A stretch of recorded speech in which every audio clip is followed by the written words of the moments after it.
Depuis 1962, en vue de former rapidement des cadres pour le pays nouvellement indépendant, des grandes écoles ont été créées dans différentes filières: enseignement, administration, ingénierie, sciences appliquées.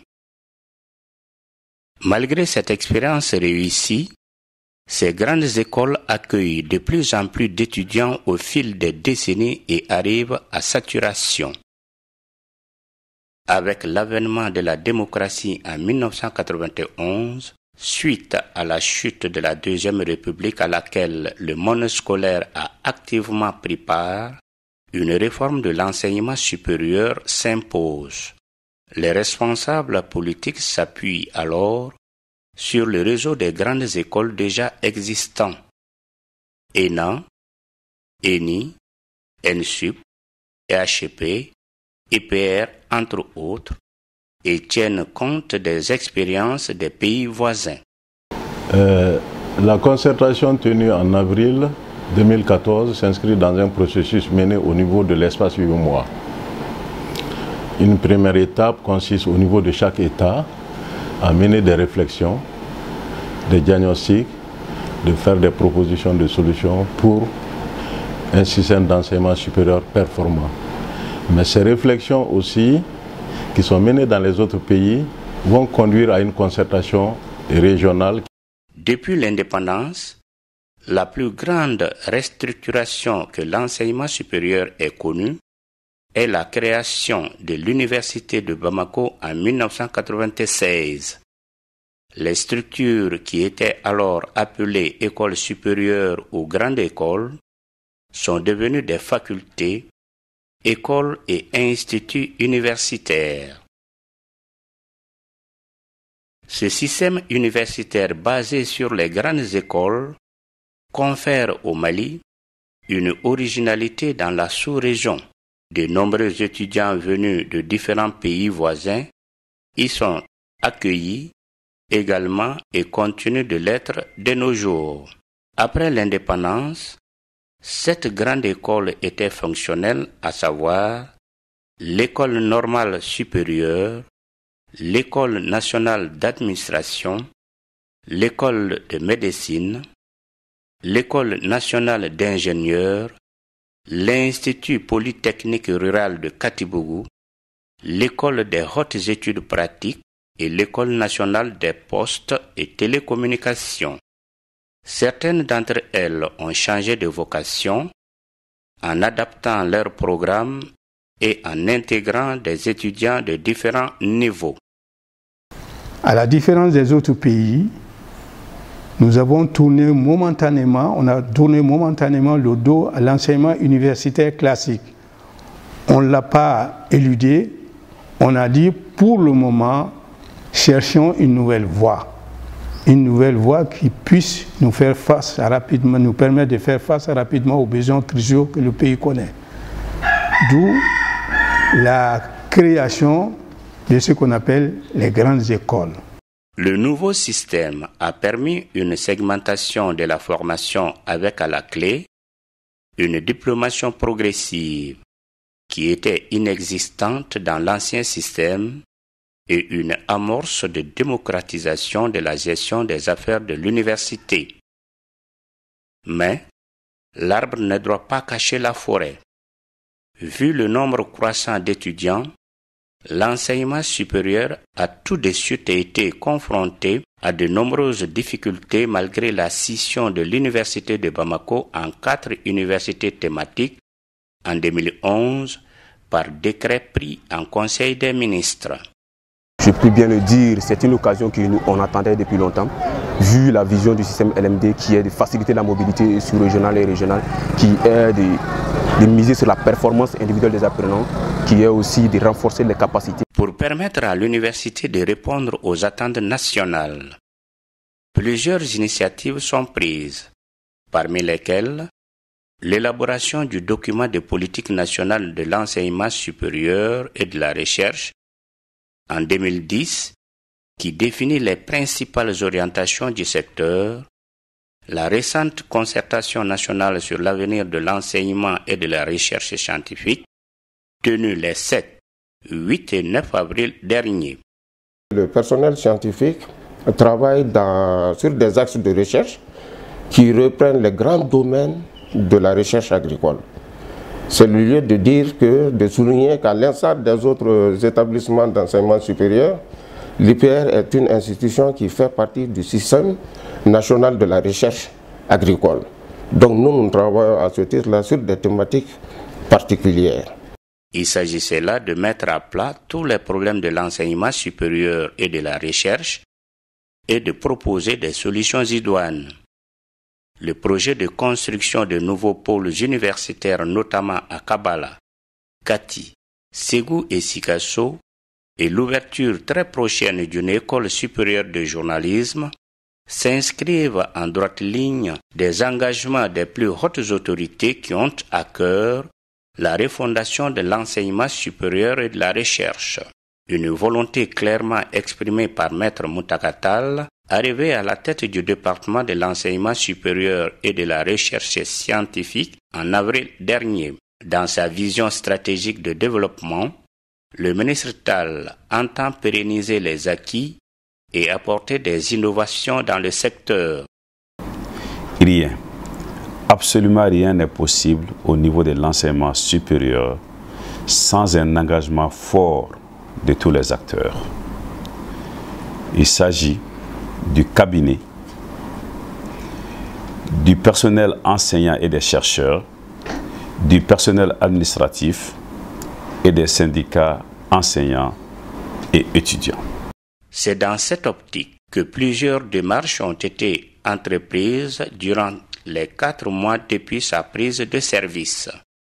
Il s'agit notamment du dialogue instauré avec les partenaires sociaux, la rencontre avec les responsables des différentes structures d'enseignement supérieur et de la recherche scientifique. Cet engagement lui-même a un socle, c'est la confiance qu'il faut instaurer, qu'il faut entretenir, qu'il faut renforcer. Et cette confiance, elle aussi, repose sur la vérité. Dire et faire ce qui est possible. Différer ce qui est légitime, mais qui ne peut être exécuté dans l'immédiat. Et dire de façon très responsable, en partageant l'ensemble des informations, ce qui est impossible à faire. Sur le plan académique, le département a donné des directives pour l'uniformisation des rentrées universitaires afin que cessent les années académiques tronquées. Sur un autre plan, la bancarisation des bourses instaurée depuis 2011 se poursuit progressivement, ce qui permet de réduire considérablement le nombre de boursiers fictifs et faire gagner à l'État plusieurs millions de nos francs. Depuis 2011, l'université de Bamako a été scindée en 4 universités dites thématiques que sont l'Université des sciences sociales et de gestion de Bamako, USSGB, l'Université des lettres et des sciences humaines de Bamako, ULSHB, l'Université des sciences juridiques et politiques de Bamako, USJPB, l'Université des sciences techniques et technologiques de Bamako, USTTB, et l'Université régionale de Ségou. L'Université de Bamako avait atteint une population estudiantine qui était difficilement gérable, à peu près 100 000 étudiants. Oui, les autorités, devant cet état de fait, ont décidé de scinder en 4 pour mieux gérer les flux. C'est ce qui justifie en partie la scission en 4 universités thématiques. Chaque université est orientée vers un domaine précis. Cependant, les problèmes restent entiers quant au manque d'infrastructures d'accueil et à l'inadéquation entre la formation et le marché du travail. L'alternative en la matière est le basculement dans le système licence, master, doctorat, communément appelé système LMD. Nous nous sommes rendus compte avec la mise en œuvre de l'université de Ségou qu'il fallait énormément de conditions, de temps pour pouvoir mettre en œuvre cette université décentralisée à Ségou. En termes d'infrastructures pour le rectorat, l'équipe dirigeante, d'infrastructures pour accueillir les étudiants, etc., etc. Et c'est la raison pour laquelle, après avoir mis Ségou en marche, nous nous sommes dit, vu les difficultés que rencontre l'université du Mali à Bamako, qui concentrait pratiquement tous les étudiants, plus de 100 000, nous avons estimé qu'il fallait scinder. Mais l'option décentralisation demeure. Elle est la meilleure pour le Mali. Il faut que nos étudiants puissent se retrouver dans les différentes grandes villes du pays. Les conditions de travail sont plus favorables. Je sais également que, ayant beaucoup plus d'enseignants, ces mêmes enseignants pourront s'adonner à la recherche, ce qui actuellement se fait, je dirais, de façon assez mitigée, sauf peut-être à l'université des sciences, comme à la faculté de médecine, où depuis très longtemps on fonctionne déjà comme une université. La recherche fonctionne très bien sur le paludisme, sur pas mal de domaines. Par ailleurs, le projet d'informatisation des structures d'enseignement supérieur et de recherche est en cours afin de promouvoir l'accès à l'outil informatique par les étudiants et les enseignants-chercheurs. Au titre de l'année universitaire 2013-2014, plus de 30 assistants ont soutenu leur thèse dans plusieurs disciplines, augmentant ainsi le nombre de professeurs qualifiés dans nos universités. Il est un fait que l'enseignement supérieur connaît d'énormes problèmes. Depuis de nombreuses années, nous sommes passés par des crises successives et cycliques. Et aujourd'hui, nous essayons de revenir à la normalité. Mais, entre les difficultés et le fait de peindre l'enseignement supérieur en noir et avec en noir, il y a un pas qu'il ne fallait pas franchir. Pour la simple et bonne raison qu'à côté des problèmes que nous essayons de résoudre aujourd'hui, nous avons quand même des points d'excellence. Je ne pourrais pas les citer tous, mais regardons un peu ce qui se passe au niveau de nos laboratoires d'excellence de la faculté de médecine. Nous avons peut-être le seul laboratoire en Afrique de l'Ouest, pour ne pas dire en Afrique tout entière, où on peut analyser, diagnostiquer, confirmer ou infirmer la maladie Ebola. Nous n'avons pas besoin, nous, aujourd'hui, d'aller aux États-Unis pour avoir des réponses.